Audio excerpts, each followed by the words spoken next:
Welcome to another episode of Israel at War. I'm Phyllis Zimbler Miller, and today I have a guest, Nicole Lampert, who's in London, and she's a freelance journalist who frequently writes about arts and politics. And I found her by reading an article on Unheard, UNHERD.com,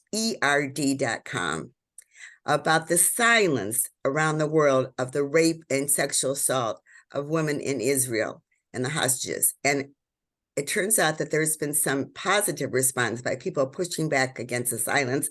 And Nicole is here to tell us about it. So Nicole, take it away. Hi. Well, I guess, do we start with the silence first, or do we talk about the violence against women? But perhaps I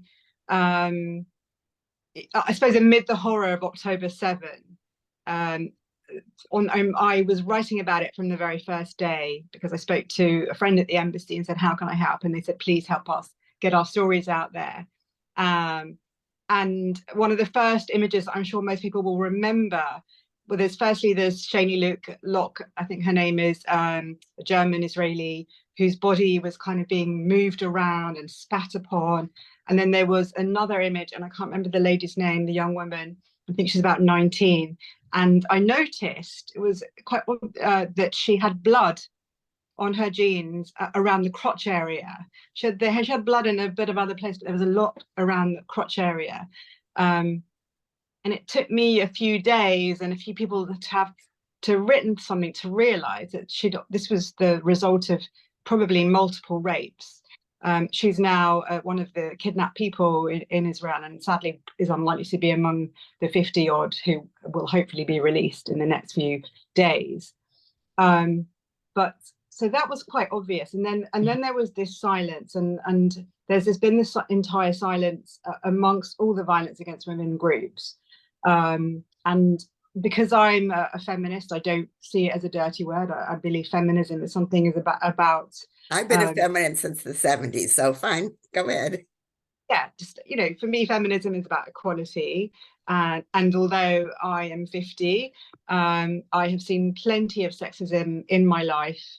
And although there is an idea that we feminists have won, I don't think we have. There's still plenty of battle to go. We're doing a lot better for the young girls of today. It's better than it was in my day, but we're still fighting that battle. So I'm a feminist. I'm involved with quite a few feminist organizations. And it quite quickly struck me the silence. And not only the silence, but sometimes that they were on the side of the aggressor. So not only were they quite quickly calling for a ceasefire without really understanding what that meant, and of course everybody wants peace, I'm not saying that, but they were also, they were completely ignoring what happened to the women, not only the rapes and all of that, but also just the fact that women had been abducted and killed. And I really noticed it from the feminist groups, but charities altogether.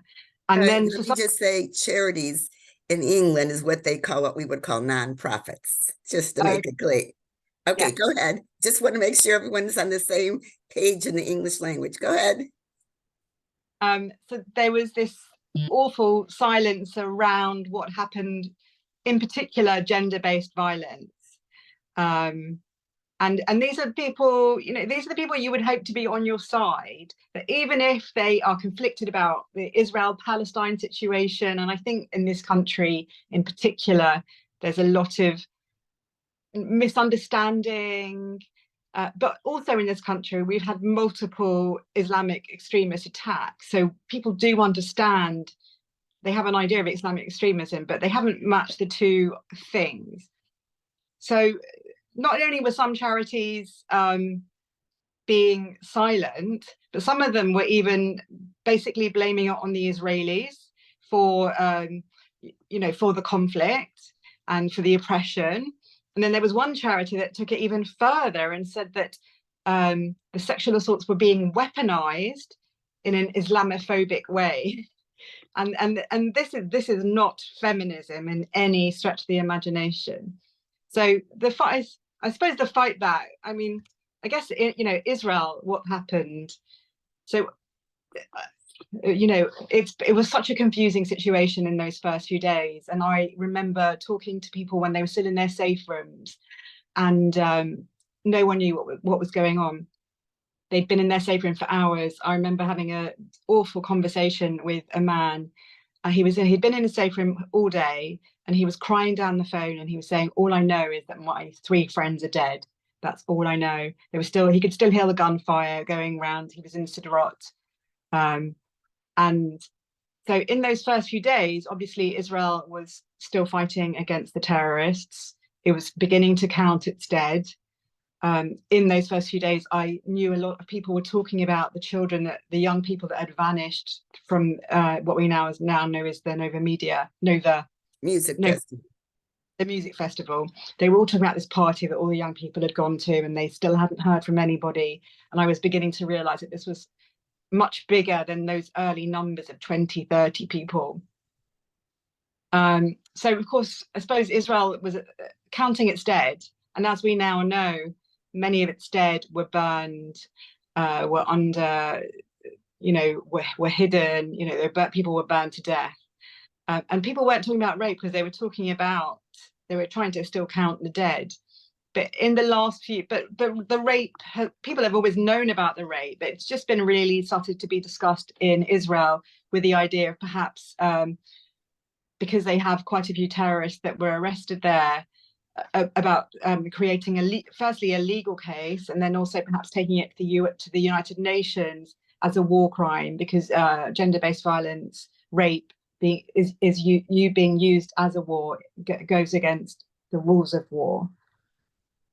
So I would like just to add one thing that you said here. On Sunday night here in Los Angeles, I heard a 14-year-old survivor speak. And one of the things that really stuck in my mind is when they were eventually rescued from their safe room, and I don't remember which kibbutz, she had the common sense to put her hands over her 8-year-old brother's eyes so he wouldn't see they were shot at as they were left bodies, but she had to see it. And this was something that had stuck in me. She said the terrorists who were dead on the ground looked like they were sleeping. They were shot, but the bodies of the Israelis that were killed were butchered. I mean, and she'll never forget what she saw. And I think we need to emphasize the difference. I mean, go ahead. I just had to say that I wanted to quote this 14-year-old girl and what she had to see. And it's just, I've been talking to a few people about how do Israelis get over this? How do any of these, the violence that they saw? But for my piece, I spoke to one of the Zaka volunteers, and it was quite interesting, actually, the longer testimony that he gave me, because he is an Israeli who lives in the Ukraine. So he's been working for Zaka both in Ukraine and then came back to Israel. Why don't you tell people what Zaka is? So Zaka is I think it's a religious non-profit. Yes, they go to the scenes and they pick up pieces of the body, because every piece is I don't know if the word is sacred, but yes. I mean, normally obviously are in one piece, but they're there to help ensure that people are buried in the right way. But this is reverence, yes. This is so difficult in the present situation. I was listening to a press conference with one of the IDF press spokesmen, and he was talking about, like, people will still see that there are still numbers being added to the death toll, and that's partly because Zaka and other first responders, sometimes there weren't bodies, there weren't even hands or anything, there were just bits, and there's still bags and bags of bits of people that they need to go through to test the DNA to see who they are. So there has been a bit of in Israel. I plan to include at the end of this description, when I put it up on YouTube, the link to your article where you give that 2-paragraph eyewitness from Zaka and say, be aware when you read this, because we won't go into such details here, but I do encourage people to read what you had the courage to write. Go ahead. I just wanted to say, I want to share that. Gave that warning because actually some people just took those 2 paragraphs and posted them on Twitter or, you know, other social media. And they are incredibly shocking, but they're also incredibly upsetting. And the way I got them is because, so in Israel, they have started a commission now to try and gather the testimony, particularly based on this gender-based violence. There's a group of them, and I think it's quite early stages, and they're doing it in different ways. So obviously they have the eyewitnesses, but there are very few eyewitnesses because most people that witnessed it were either dead or have been abducted. Yes. And the testimony of the first responders, like the Zaka guy that I talked about. There are some eyewitnesses also from the festival that saw things. Then there's the testimony that, well, it's not really testimony, but I suppose it's evidence from the go. There's forensic evidence, and then there's the GoPro evidence that the Hamas course did themselves, and then there are also interviews that have been done with the Hamas terrorists that have been released to the public where they've talked about how they were given permission to rape. Like one of them talked about how the imam had given permission to rape. And I've actually spoken to someone who's an expert in Islamic extremists, and the perception is that as Israel is seen as the aggressor because it's on Muslim land, it's allowed to rape. So just to go back to that testimony, it's awful, but because we're also in this world where people don't believe what Jewish people are saying, then I was told that I could talk to him, but obviously he is not destroyed because I suppose he's used to dealing with dead bodies, but it's incredibly traumatic. So they wanted initially to do it with a psychologist, and he spoke to a journalist there, and his testimony was videoed, and he had someone with him, and it was then translated for me. And then to back up what he sent, he said to me, some of what he'd said to me was sent as photographs, as evidence for me to look at and for me to send my editors. And I have to be honest and say I can't get those images out of my head because there's no word in the human language for it, certainly not English or probably any language, because it's not even animal behavior, because animals would never behave in this way where they would delight in cruelty and making someone hurt so much. But essentially there's evidence of multiple rapes, there's evidence of gang rapes. And I suppose one of the big things at the moment as we speak, and I'm not sure when this is going out, is that the UN is presently just started its 16 days of action against violence against women. Obviously, violence against women and girls is an incredibly important subject, something that I do my best to talk about, but they have steadfastly refused to mention what happened to Israeli women. Yes, it has been very apparent that they have been silent, and so I love for you to talk now about what you talked about, this campaign, Me Too, Unless You're a Jew, because it is okay. I'm trying not to cry. Go ahead, you talk about it. So, it is the silence. So the Me Too movement, obviously we know about that. It originated in America post Harvey Weinstein, and it went around the world because I doubt there are very many women that haven't experienced a Me Too moment where we haven't been grabbed at or attacked or, talked down to because we are women or, gaslit. And I'm not sure if your readers will be aware of the whole gaslit terminology. It's quite a internet word, but it does fit into the situation. Why don't you describe it? It's from a play, which was also made into a film, and it's about an abusive husband. And to try and make his wife feel like she's mad, he keeps turning down the gas lights. And so she's like, am I going mad? It just feels really dark. And he's like, no. What are you talking about? It's the same light as ever. And that is, I don't know why it's become a really big internet word, but it has, but it feels really particularly relevant in that we're being gaslit, Jewish women. So the Me Too unless you're a Jew, and they've spelt it so that the unless has got the UN in capitals, like the United Nations, and and we are seeing this across the board in terms of non-profits, but we're certainly seeing it with the violence against women.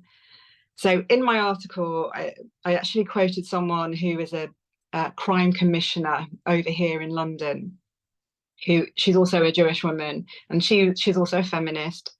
I think she became the crime commissioner. She started becoming interested in crime because she had a stalker.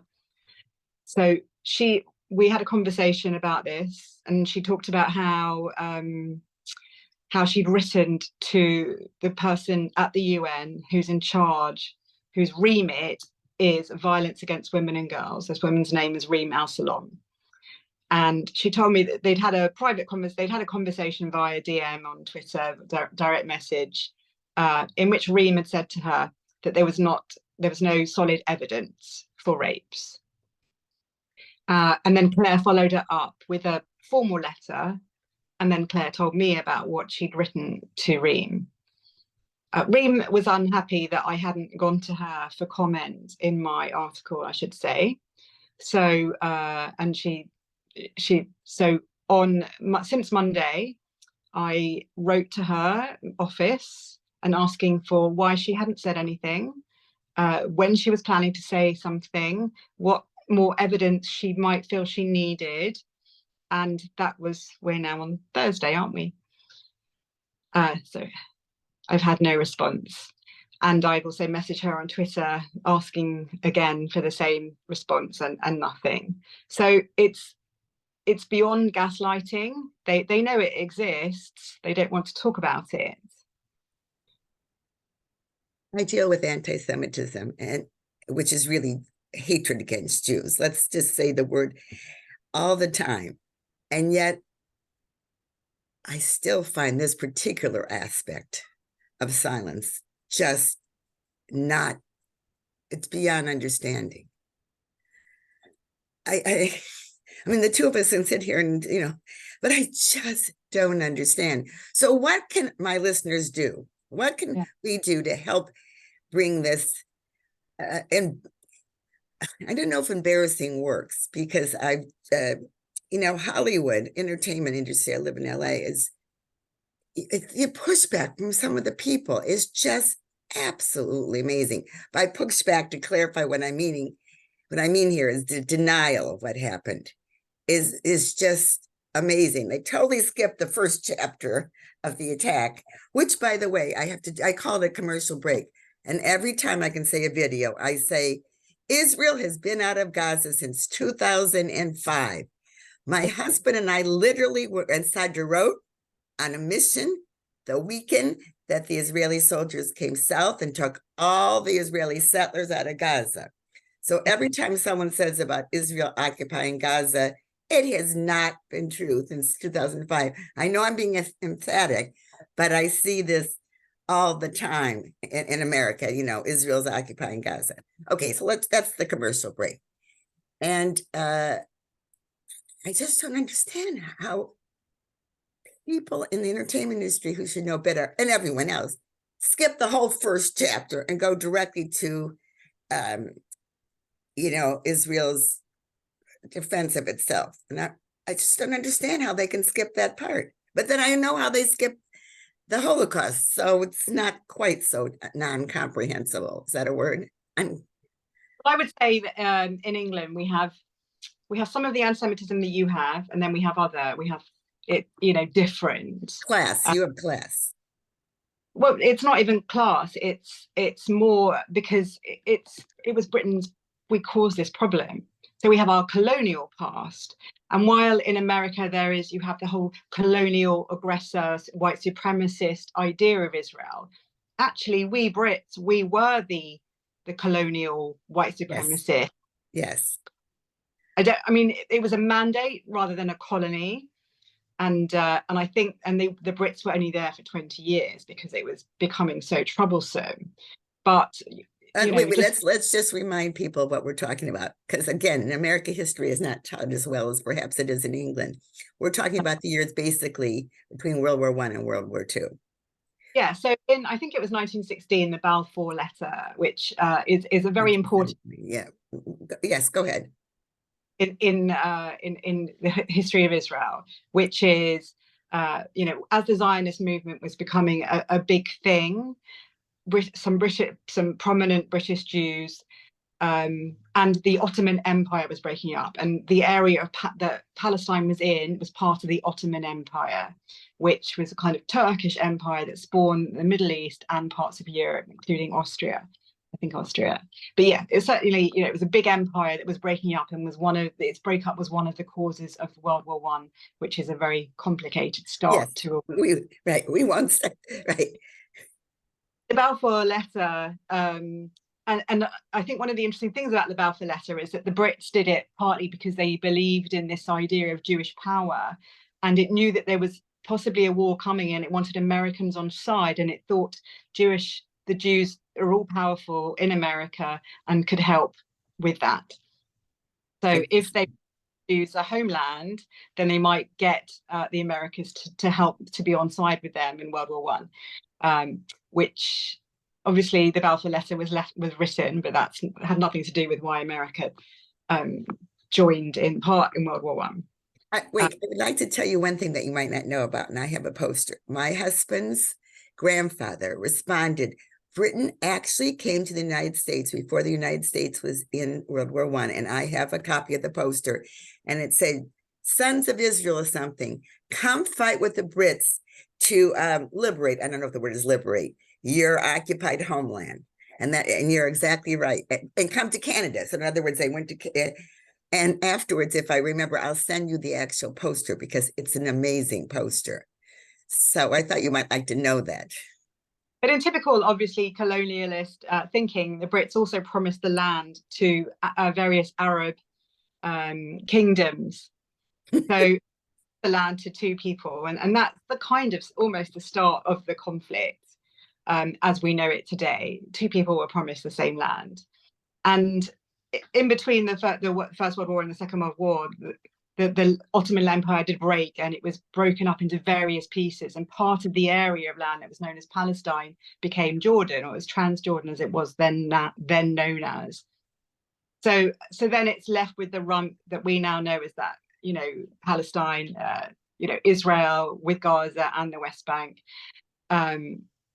And by that point, by the end of World War One, World War Two, when the Brits had done nothing to help Jews escape from Germany or any of the other lands in Europe that had been occupied by the Nazis. In fact, they'd been turned away from Palestine horrendously, and even after World War II, they were being turned away and sent into internment camps in Cyprus. 12. I've just been doing research. 12 internment camps in Cyprus. So that you're sending Holocaust survivors. So and obviously things are becoming febrile in Palestine because more Jews want to move there. Jews and Arabs are fighting each other. Jews are also fighting the Brits. That is impacting on life of British Jews over here, and there were pogroms, small pogroms, but there were in 1948. That I did not know. So the Brits, they left it to the UN, and that, I'm sure that your listeners will know what happened then. But anyway, so we're partly responsible for this mess. But instead of people really blaming the Brits, they blame the fact that the Jews were given land. So there is this colonial guilt, and the whole colonizer thing has probably come more from America, but it's been translated into a kind of, we were guilty, but really it was the Jews. We shouldn't have promised the Jews the land in the first place.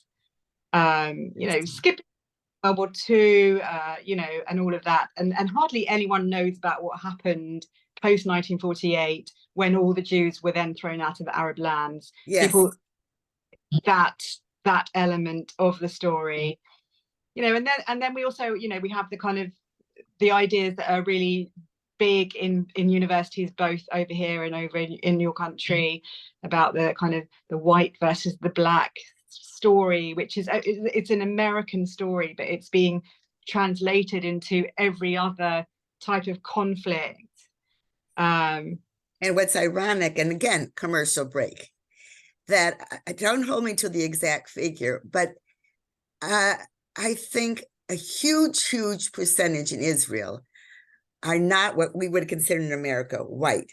So I always try and get across that Jews come in skin color from white to very dark, and not even Yeah. talking about the Ethiopian Jews who are at the far end. And that it's really important to understand. And as someone who grew up in a town with very few Jews, and therefore I was protected because they didn't realize I was Jewish, Jews today are really not considered white, except when you want to be anti-Jewish against Jews, then you blame them as being white. Otherwise, we are not really considered white. It's, again, I don't know if the word is duality. I don't know what you would say in British English instead of American English, but it's a double-edged sword. Perhaps that's the right expression. Is it Schrodinger's Jew? I don't know, I've said it right, but I think it's a kind of phrase where basically if you hate white people or want to accuse them of things, then the Jews are white. Whereas if you're far right and you hate Yes, anyone who's enough for you, then the Jews are not white. exactly. I think you said that rather well. Exactly. Certainly in this country, we're much smaller in number. We're 0.5% of the population, and we have a different story from American Jews in that we've been thrown out of this country once before in the Middle Ages. Yes. And we're not part of this great melting pot of people coming from everywhere. We are one of the first minorities that came over in quite large numbers. And then our kind of coming over was then followed up by people coming from the Caribbean and from other colonies. But we have our own story there. So I would say that in some ways we've always been a bit of a head down, keep our heads down, try and fit in. We're not Jewish, anglicize our names quite often. But there's always been anti-Semitism under the core, and I think that is the same for Jews wherever they are in the world, really. So the whole black-white colonial oppressor ideology, that's just a new form of anti-Semitism, isn't it? Yes. But I would just coming back to the point that you made about Israel is right in that more than half are not Ashkenazi Jews. Exactly.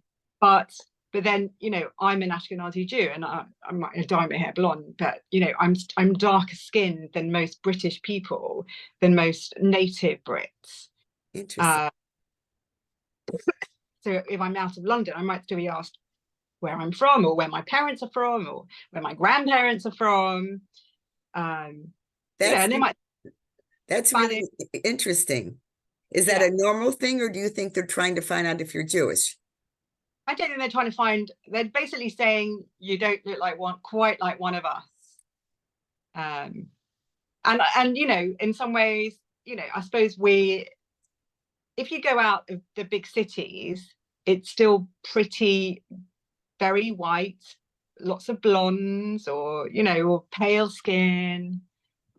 So perhaps I just do look a little bit darker. Not at the moment because we're in the middle of winter here and it's freezing. But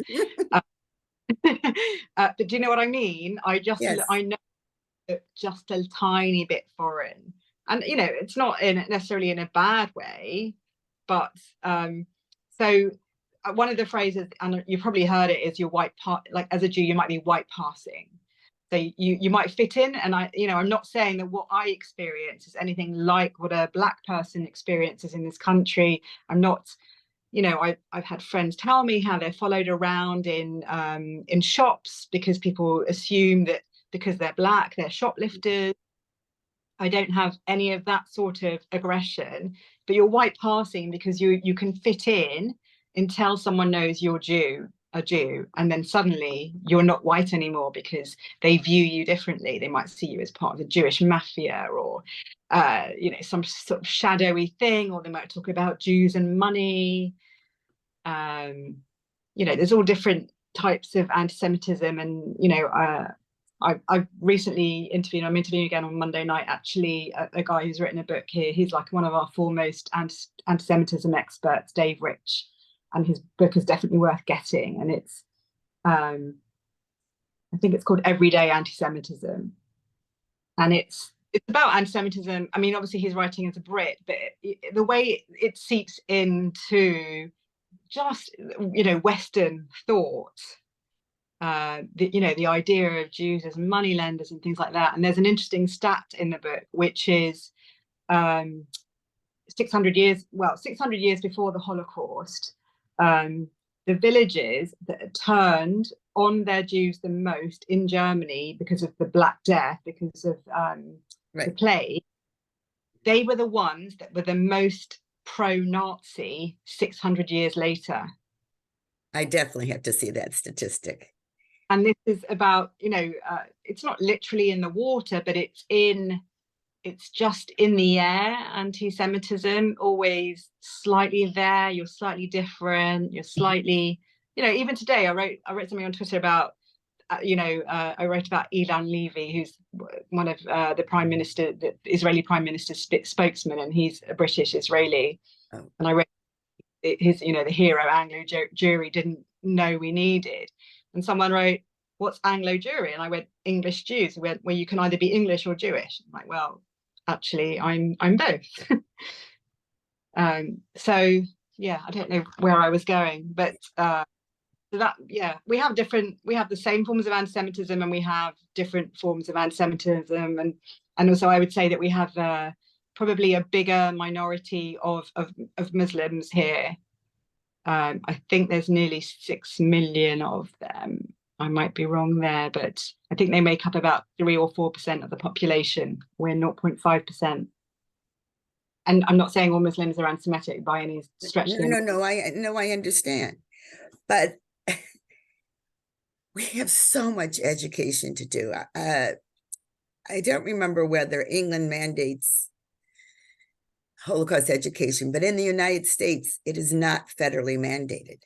And it is mandated by some individual states, and it's very uneven and it can be twisted. And I do a lot of work in Holocaust education. And why do I think, what does it have to do with now? Because it has to do with how hatred is taught, and how, the bigger the lie you tell, and how you can just, over years, what I wanted to say, and then this has been fascinating, but we do have to end it soon. What I wanted to say, that I've only recently been doing a lot of reading between what's called the interwar years, between World War I and World War II. And maybe this is a commercial break too. I have just learned that the Germans the German people didn't know in World War I that they were losing, as opposed in World War II, they did. So when suddenly there was an armistice, they were shocked.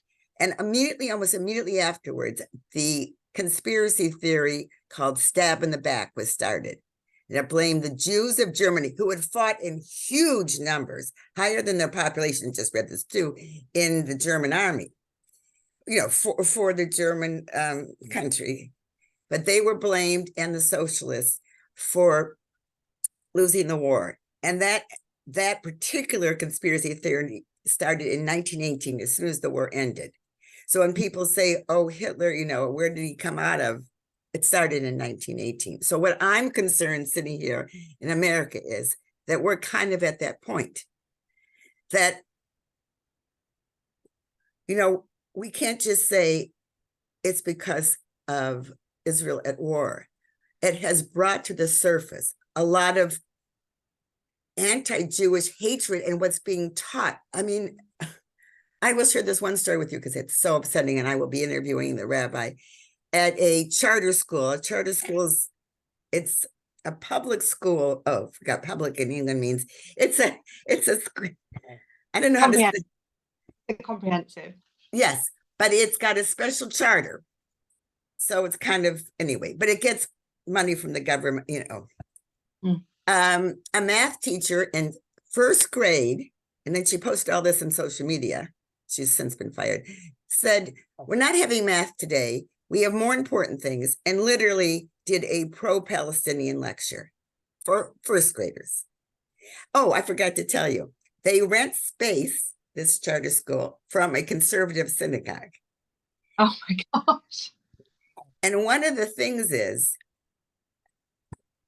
that the head of the school, who was just put on suspension and not fired, contacted the rabbi after October 7th. They put apparently a lot of Israeli flags on the campus and said, when are you going to put those down? Too many flags.